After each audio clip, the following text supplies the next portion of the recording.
So I think we should begin from the beginning, and that is, what is depression?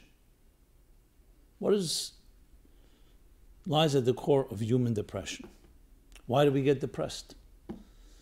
And what can we do about it? Obviously, this isn't the first time the topic has been addressed. It's a topic that goes back to the beginning of human history.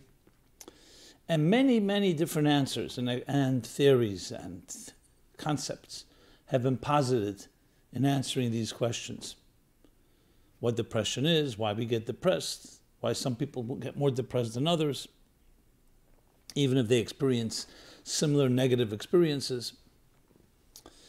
And the different interventions have been suggested, from medicine to therapy to various alternative methods. What has been less explored is the connection and the spiritual roots of depression. Is, for example, depression a physical or a spiritual malady? Is it a challenge of the soul? Is it an affliction of the soul, or is it an affliction of the body? We know there are things that are clearly physical problems. But then there are psychic and mental and emotional issues. Where does depression fall into?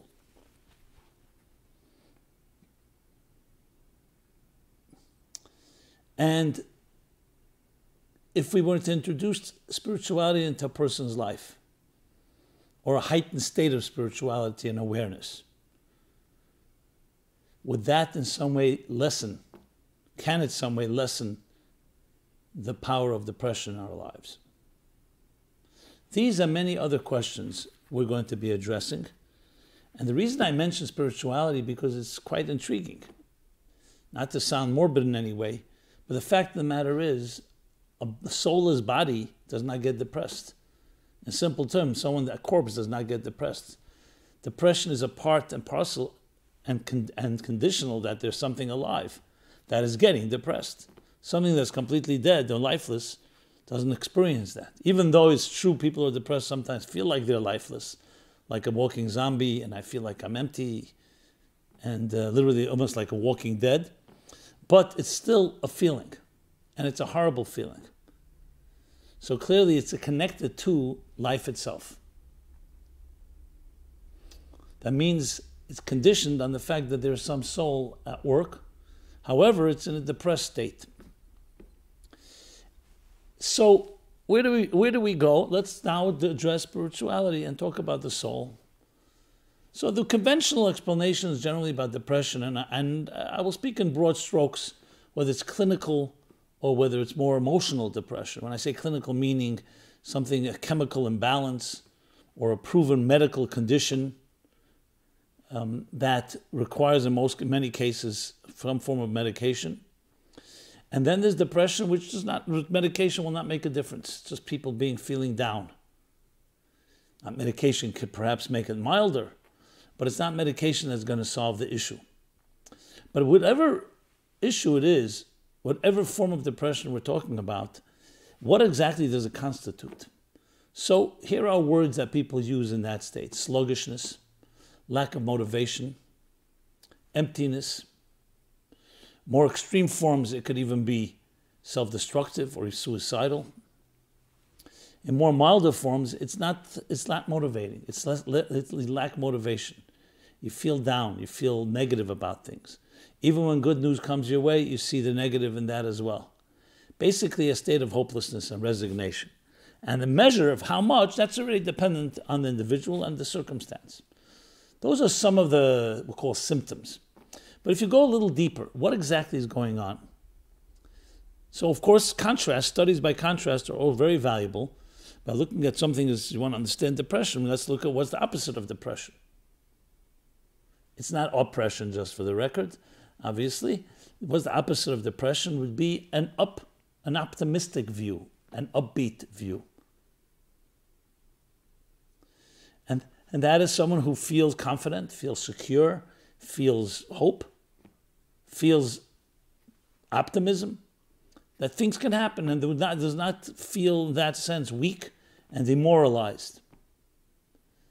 So when you study these two states of being, and many of us are sometimes in this state, sometimes in that state, sometimes something in between, So what you discover is that, yes, the human condition can manifest in different ways. That can help us then dig a little deeper and try to identify not just the symptoms, but what lies at the root, at the core, when we dissect this thing called the DNA of depression, what really lies at the core of it. So I always use the example simply because it's the easiest way, simply from a scientific point of view. The best specimen is the one untouched by human touch and by human conditioning. That's the newborn child. That, barring certain unique circumstances, which are often unfortunately related to a pregnant mother abusing herself, whether it's through drugs or alcohol, healthy children are born not depressed. You don't find depressed children. Can there be a genetic predisposition? Obviously. But generally speaking, you see children naturally are bubbly, are happy, and react that way to things. When you see the opposite, it's right away an alarming symptom, and that right away gets our attention. We have to think about, why is it that way? If you see very early on a child reacting in a sense like a negative way to things, that is, as I said, that's always a red flag. That alone tells you that it's an anomaly, because the natural state of the human being is an upbeat one. We're not going to say overly joyous or overly exuberant, but generally speaking, a positive one. And that's why children smile and they're happy and they frolic and they relish, and unless, of course, something is done that can hurt them. But generally speaking, on their own, they're very easygoing in that sense. Again, barring certain exceptions, and also, of course, if a child is deprived of food, drink, God forbid, or sleep, or is in pain or some disease or illness, of course the child's going to react. But that's not a depressed state. That's a reaction to negative experiences or negative feelings. The child is reacting and letting us know there's a problem. So we're talking about in the most natural state without any other circumstances affecting. What does that tell us?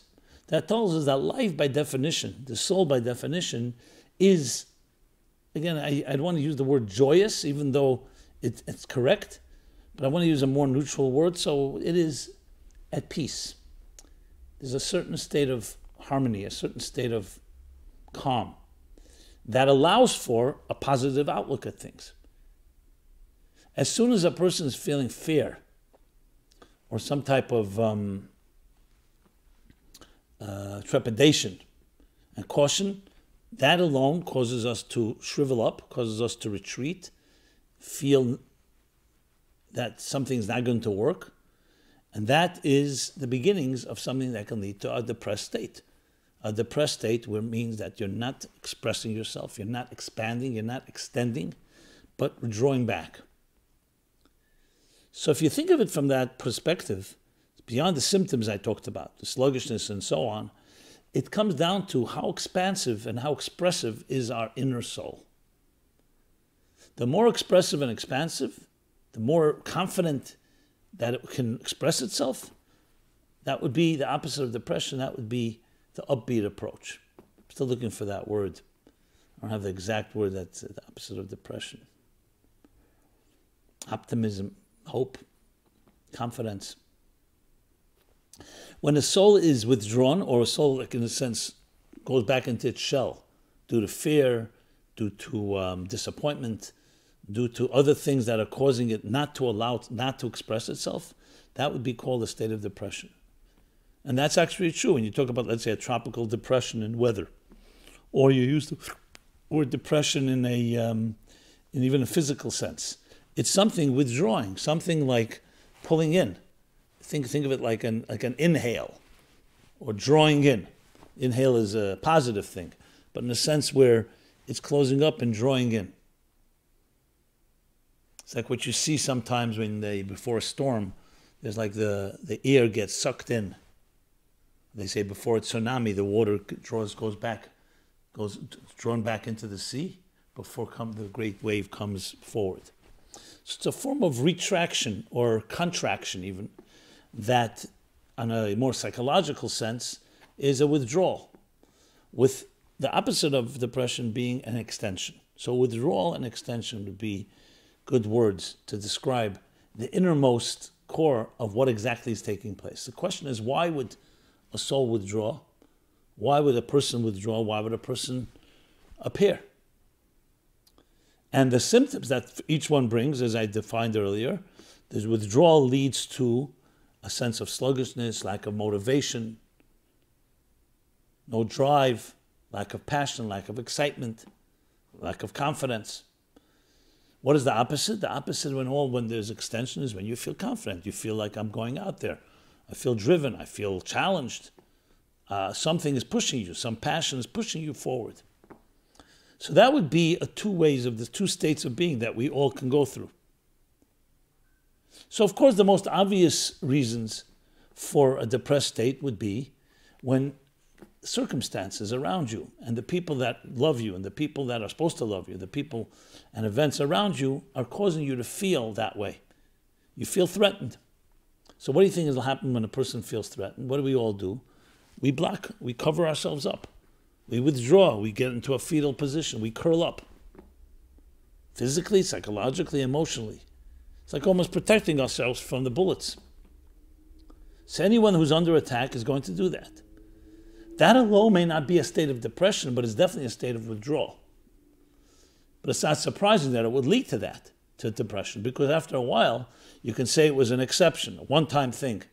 But when a person is continuously facing the barrage of critique, or the barrage of other negative experiences, then after a while they start getting into a state of feeling, you know something, I don't deserve, or I am worthless, or I am just don't feel confident that I will get my needs met. So any forms of invalidation, any forms of violation, any abuse is going to lead to that type of mood or state. Now, obviously, different people react to different things, and it's more complicated because you could have two people who both have endured some negative assaults on their psyche, and yet one is more resilient than the other. So clearly there may be genetic and other factors in play that give that person more of a fighting chance. So we're not going to negate that. And that's why sometimes, yes, you do need medication or you need other types of intervention that can balance that out. But regardless, however one reacts, and without getting beyond the variations, the general idea of something like, just like a flower that is not being watered is going to shrivel up, a human being that's not being nurtured and nourished and sustained in a positive way with positive reinforcement and with positive environment around that person is going to also in some way shrivel up, which can manifest in the form, some form of depression. So now let's talk about the soul. I just mentioned the natural soul is not a depressed state. So clearly then, of course, one would then you can conclude that the more soulfulness, the more spirituality in a person's life, the less depression. Yet it's not that simple, because depression in its invisible tentacles can take the soul hostage. And all that's good about your soulfulness and your transcendence and your passions and desires of that healthy child to experience some things that are beyond and go to places that are the magic of life, experience the enchantment, that itself becomes numbed, becomes silenced due to the depression that one is going through. But the key thing to distinguish is not that the soul has become depressed, the soul is held hostage. It's a very different experience. When you're held hostage, you still maintain all your healthy qualities. So of course you can argue if someone's hostage for a long period of time in prison, they can develop a prison mentality, even a Stockholm syndrome, things like that. It's true. But still, even then, it's not that the soul has changed. It's the soul has now been taken control to the point where you're cooperating, as sad and tragic as it sounds. So essentially what we're talking about here is even in the most depressed state, there is a soul that's intact. And that's why we say every morning, the soul you've given me is pure. It's intact and pure and innocent, just as when it was born. But it's now been hijacked. It's been held hostage. And its voice is not allowing itself to be expressed. And when it is expressed, the negative voices immediately silence it, drown it out. And that, of course, is a tremendous challenge, because now, what happens now? It's like a catch-22. Where do you begin? We'll get to what to do about it. But remember, I structured this from the beginning of this class, this program, that first we talk about what is depression. Second, why do we get depressed? And third, what do we do about it? We can't talk about what to do about it until you know what it is, as clearly as possible. So to sum up so far what I've said is that depression is a state of soul withdrawal, and the opposite is soul expansion and expression. Interestingly, a topic I talk about often is in the Kabbalistic model of existence, and especially in the Lurianic Kabbalah, there's the concept of the withdrawal, of the tzimtzum. What is the tzimtzum? A withdrawal and a concealment of light. Where light was freely expansive, think of it like free-spiritedness, and it completely consumed all of reality, was a divine consciousness. And then in order to create space for another reality, the divine created a tzimtzum. A tzimtzum can be defined as withdrawal. It's usually defined as a concealment that looks like a withdrawal. It's not because it's really not withdrawn, it's concealed. But yet it does say, silik in Hebrew means to withdraw, to move itself away. That's exactly, if you describe it in psychological terms, that cosmic tzimtzum. Think of it. You are fully expansive. Child is completely expansive, and then some force comes in and says, no, you cannot do whatever you like. You cannot just let your arms and legs just swing in the wind and just be a free spirit soaring. You need to now contract. So it's like almost a forced imposition, which on a cosmic level translates psychologically is exactly what the feeling of depression is. You feel depressed, you feel withdrawn, you feel you can't express yourself, you can't expand. To the extent you don't necessarily even feel that's depressed, others will see it that way. You just are in a state where you're like not active, or active in a very low flame. So that all is a state of psychological depression. The extent, as I mentioned, can be from one extreme to the next, but it's essentially all under that guide, under that rubric. But then, as he continues, the Arizal, the Lurianic theory of the Lurianic doctrine of Tzimtzum, says that after the Tzimtzum came a stream of light, stream of consciousness, of divine consciousness from pre-Tzimtzum, when everything was all expansive. What does that indicate? That indicates that even in this withdrawal state, you can draw in a ray of light, a ray of hope. That's going to be part of the intervention we're going to talk about. But for now, my main focus was the actual withdrawal part. Because we need to really, as much as possible, dissect that. Because the more you dissect it, the more you defang it. The more you demystify it, and the easier it is then to deal with it. Obviously, when one is in the throes of it, as I said before, it strangles you in its tentacles, suffocates you. But there are times where we can step back and study or read about it or understand it, and that's what we're doing right now. So the more we get it, the more you can then deal with it. It's like know thy enemy, your inner enemy. In some places, in the Tanya, chapter 26, other places, it talks about the demoralization around a state of depression, where you don't feel the strength to fight. He gives the example of two wrestlers. And even if one may be stronger than the other, but if psychologically that one who's stronger doesn't feel strong, feels weak, you don't have the will to fight, you don't have the strength to fight, you don't have the motivation. So you end up being weak. Your own attitude is causing weakness, and you can't rise to the occasion. So all that is part of a state of withdrawal. However, the fascinating thing on the cosmic level is that the withdrawal of the Tzimtzum was never meant to be a depression as an end in itself. It was meant to be a withdrawal in order to allow another reality to emerge. So the same thing in our situation. The problem is we see depression as an end in itself, and that's what consumes us, and that overwhelms us. But if you're able to see that it's like a form of a contraction that leads to an expansion, an inhale that leads to an exhale, a concealment that leads to a greater revelation, it changes everything. So that's going to be some of the interventions we're going to talk about. But going back to the theme itself, that is what it is. the spiritual, it's called the Kabbalah of depression.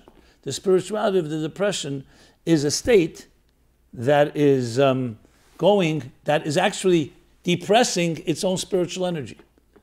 We talk about the black hole often. What's a black hole? It's a paradox. The power of the gravitational pull of the star is so powerful, of the black hole, it doesn't let its own light escape. Imagine that. It's not a force outside of it that's doing it. It's its own gravitational pull. Essentially what I just said before, we become our own worst enemy. You yourself and your gravitational pull is not, and depressed state doesn't let your own light to shine. What that means in spiritual terms, that the spirituality which is so adept and so naturally an expressive state, as seen in young children before they're quieted or before they're somewhat numbed or tamed, is that you become your own worst enemy. You're blocking out your own ability to be that expressive. It's like a bird who wants to spread its wings and fly, but something is causing the bird to not have the confidence to do so, and then it just curls up and just doesn't want to leave its nest, which is, of course, a great symptom of depression. So in that sense, depression and spirituality go hand in hand literally. The question is whether the spirituality will win out or the depression will win out. But depression attacks our own very spirit. And that makes total sense. That's what we say. I'm depressed. My spirit feels depressed.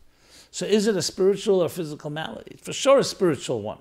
But it's not the spiritual malady in the sense problem that the spirit is suffering, is the spirit is being suffocated, the spirit is being held hostage. And therefore it is suffering in that sense. Because it's not being able to, it's not being allowed to do what it has to do. It'd be like giving someone a job and not letting them use all their faculties and all their strengths and skills to do it.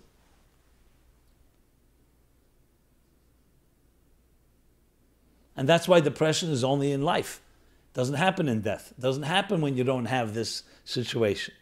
To put it in different words, in a way, the battle that exists between materialism and spirituality, between survival and transcendence, it also can lead to a lot of depression, because you can feel very much like a free spirit, want to transcend, want to experience high levels of transcendence, but then reality, as some people say, strikes. You hit the ground running, trying to soar, and reality, your health, the expectations and demands of others, money issues, personal issues. And suddenly what's happening, all that enthusiastic energy is unable to express itself because the rest of life takes over.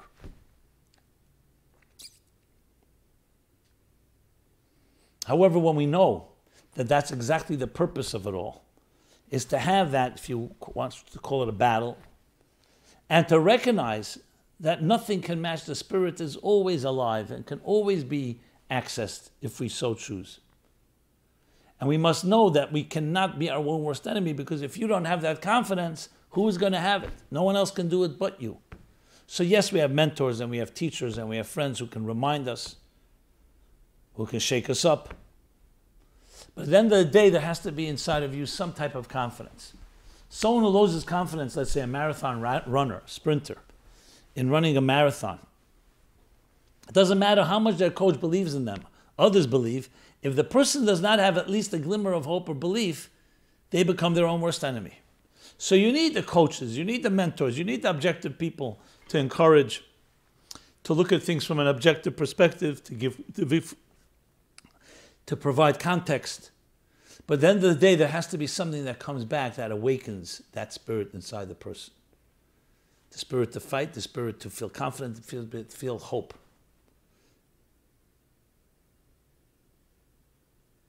So when you see people who actually know how to fight a depressed state, to whatever happens, you'll always see that they have that spark that's there with them. People can't understand how, after the Holocaust, people who went through literally murder, worse than murder, entire families wiped out, in the most inhumane way. The demoralization, you can't even, it's unimaginable. What they've saw, what they experienced, the families they've lost. And yet, like Viktor Frankl points out, man searched for meaning, and others have pointed out, there was something else going on, some pilot flame, some little crucible of hope remained eternal. Sometimes it felt like it was extinguished, but something was there. The need to build, the need to remember, the need to not let down those that were taken from us. Because we're here, as guilty as many felt, why did I survive and not my sister, not my brother, not my father or mother? There was this sense that we need to build, we need to do something and not let their memory be forgotten and their deaths be in vain. That's an example. You see the same thing on a personal microcosmic level when people who hit rock bottom, was this due to different forms of abuse, whether it's drug abuse or alcohol abuse or other forms of addictions. That rock bottom that gives them a wake-up call is, again, in the deepest symptom, in the deepest withdrawal, there's something there. Now, those of us that can't find it immediately, that's why we need to keep looking. Let others help us. Let others in to help you find it. So bottom line is that the state of depression is a state of spiritual and soul withdrawal. And the way then, and the reason we get depressed can be many reasons. Why we get depressed, it can be external circumstances, it can be internal circumstances. External circumstances, things happen. And we let them we take them that seriously. We let them become more powerful than us. And it shapes our attitudes. Internal is when you feel inadequate. You feel weak. You feel sluggish. You feel lack of self-esteem. So even though the outer circumstance may be still formidable, but once you lose hope, then it's an internal circumstance that does not let you get out of your own symptom, out of your own withdrawal state. So then what, of course, is the intervention? In addition to all other traditional and therapy and other things that may be needed as professionals dictate, is to reignite the soul. You must reignite the soul because that is the place and the only place that has the true power to counter all the negativity, all the depression. So you'll say, well, it's a catch-22, it's a paradox, my soul is now being held hostage. That's why we're talking, sometimes you go from the back door, sometimes you start with a gimmick. It doesn't matter. You need to some way light the flame. If there's a lot of resistance in one area, light the flame in a different corner. Somewhere you have to ignite spirit. You have to ignite that spirit, that hope, that transcendence, that seeking for transcendence, that makes life worthwhile.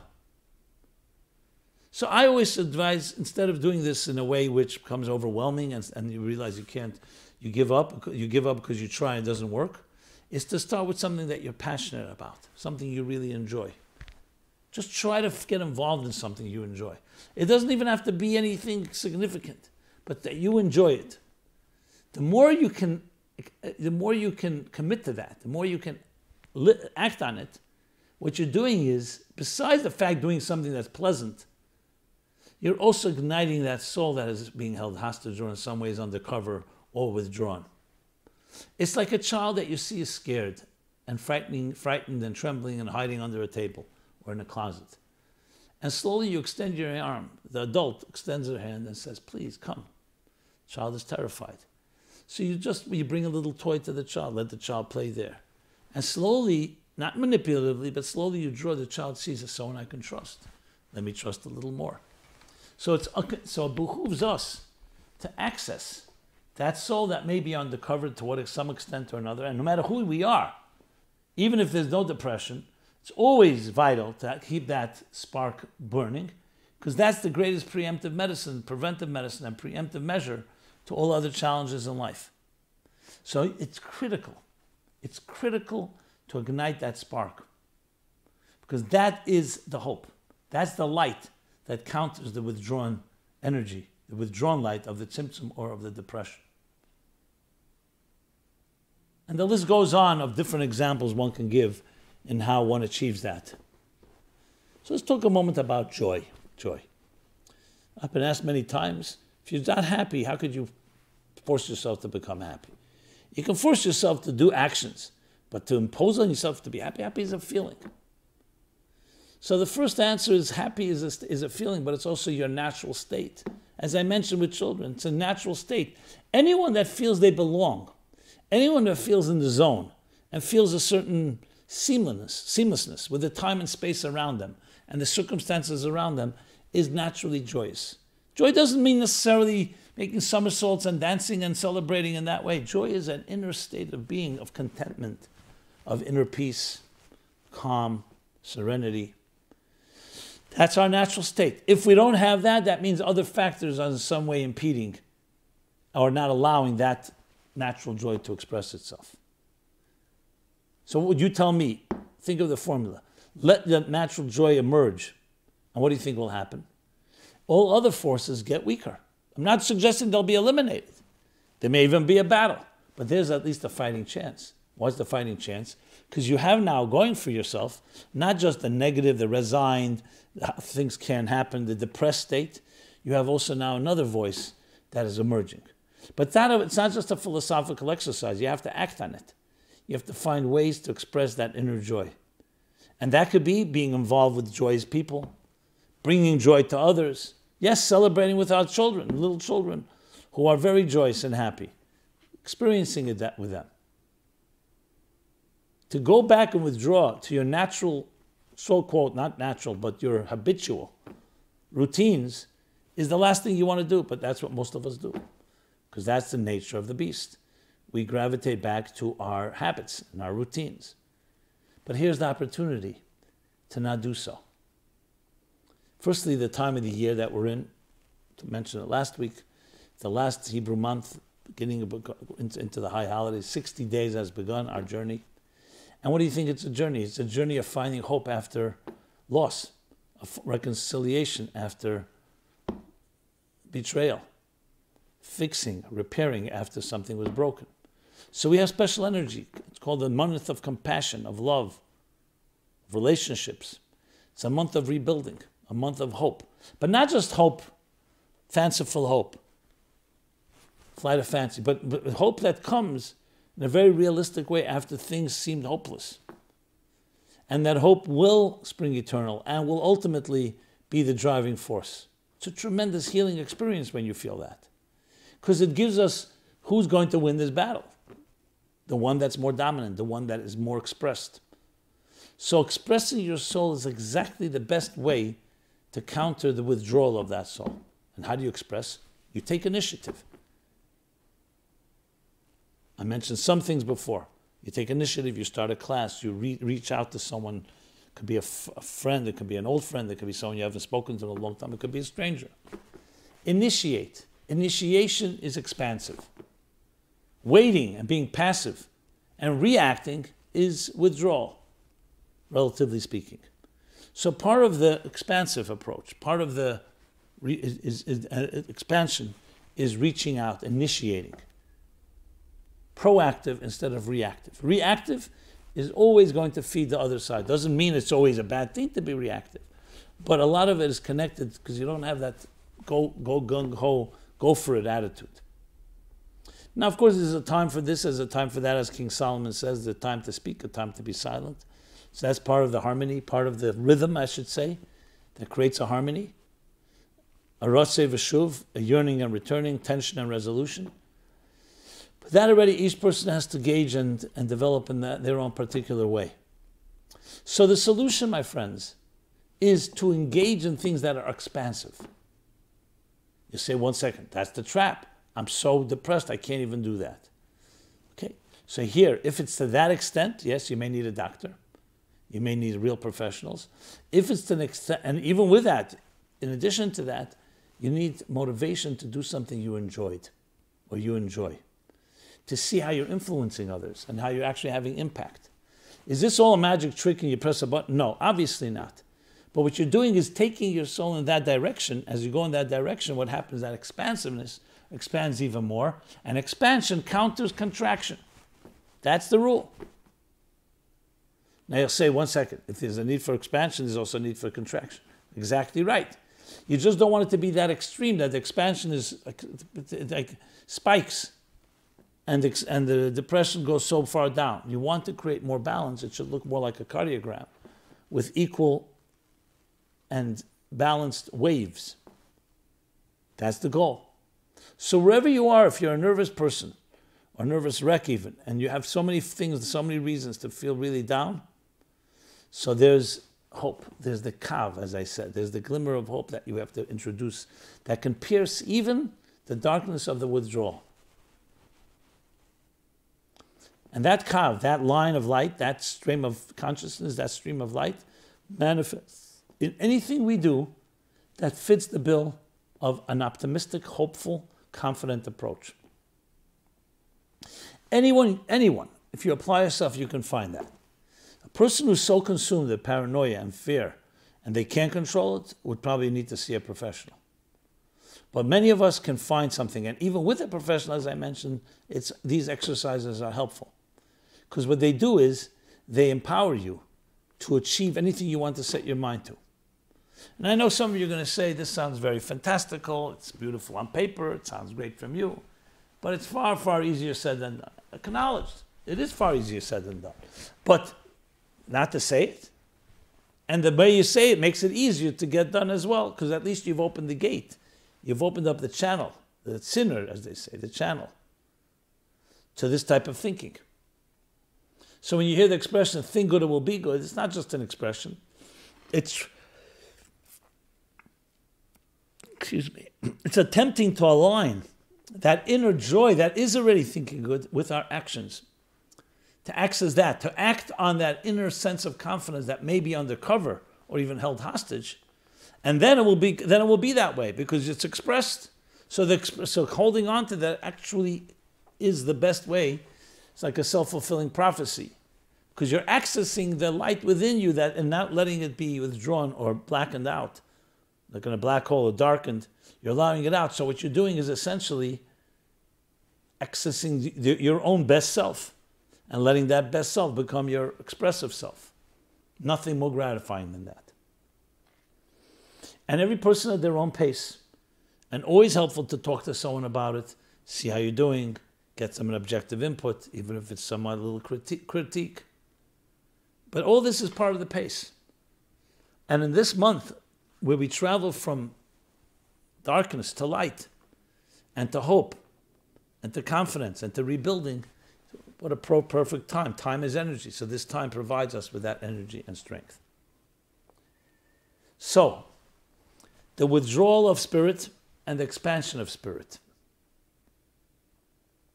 In addition to other traditional methods, professional methods, and all this should always be done with a consultation with professionals, because everything I've said, even if it works, you still want to make sure it's being done right. It's not being done in a desperate way, in a way that's going to lead up to failure because you're just hoping for a panacea. It has to be done with balance. That's the point. And balanced people can help suggest different ways. But I've seen it with my own eyes. People get involved with project activities a little more than they've done before. It doesn't have to be a jump, a leap of faith to a cold turkey. And they slowly achieve. Ma'at. Slowly, step by step. Slowly they begin to counter the negative forces that so consumes our life. How much energy goes into fear, to negativity, and if only that person did that. All that negative stuff, how much goes into it? A lot more than we'd like to admit. The time has come to take much of that time and energy and apply it to the positive and say, here's what I'm capable of doing. And you'll see for yourself, once you take that energy, the energy going to the weaker side gets weaker because it doesn't have, everything needs its fuel. And meanwhile, that energy is being invested in something that's productive and growthful and so on. All of us can achieve this. Obviously, this is a topic that's hard to exhaust in a 45-minute conversation, a discussion. But nevertheless, I think I touched upon the main pointers. And I will probably follow up at some point on this topic. But the key thing is to remember that no matter what is going on inside of you, what you feel about yourself, there's always more than you think. And there's always better than you think. And there's more hope than you think. And there's more light than you'll know. So how do you hold on to that? You sometimes have to just accept that there are those that came before you that saw things and they taught it that way. Even if you're not in the accepting mode, So then there's the study of it. As you study it and you start seeing its wisdom, you're seeing its uncanny understanding of the human condition. You say, how do they know that? And how do we know what they know? And that's when you begin to really engage with Torah in the real full sense of the word. You know, many people, when they hear certain questions, they say, that's a question cannot be answered. This goes in the category that you don't think about these things. Every question can be answered. For every question is an answer. For every answer there's another question, yes. But it's a growth ladder. You're constantly growing. Just like when you go higher, you see the horizon, then you go even higher, you see that wasn't even the real full horizon. Now I see it fuller. And that's an endless journey. Endless, literally. So we need to know it and we need to convey it to others. And the more we accept that, how beyond it is, the more it becomes part of us. That's the paradox. The more you become to relate, because you're honest, you're accepting that which is the beyond, the transcendent, and then that becomes more accessible. That's the irony. But it takes time and it takes years. But that's the formula. So here we go. We've covered a very critical theme. By no means will I say this is complete and exhaustive, but I think it's touched a lot of key critical points. So if we all apply ourselves, even on small steps, and always take small steps, that's the key. Not the cramming and not just fitting it all into one big seminar. Small steps. And then there'll be times for more intense things. You can really achieve tremendous strides beyond our wildest imagination. So this has been Simon Jacobson, Meaningful Life Center, www.meaningfullife.com. You can write to us there with your questions, with your comments, with your rebuttals, with suggestions. Please share it with others, on social media, on Facebook, Twitter, and other platforms. And we're here every Wednesday, 8:30 p.m. Eastern Standard Time. We dependent on your questions and your comments, because that's how it works. It's an interactive experience. So don't hesitate. Please share. Please support. Please be part of this community, which is beyond community, beyond walls. And everyone should be blessed with a very confident week, an optimistic week, an upbeat one, full of expansive energy. So much energy waiting to be released. That's sometimes how sad it is when you don't see that happening. And all of us, it's never too late. Everybody in whatever stage they're at, never give up, because that is giving up on yourself, which is giving up on God who put you here. So everyone be blessed. Thank you so much. And again, meaningfullife.com. You can write to us and comment. And please interact. Thank you.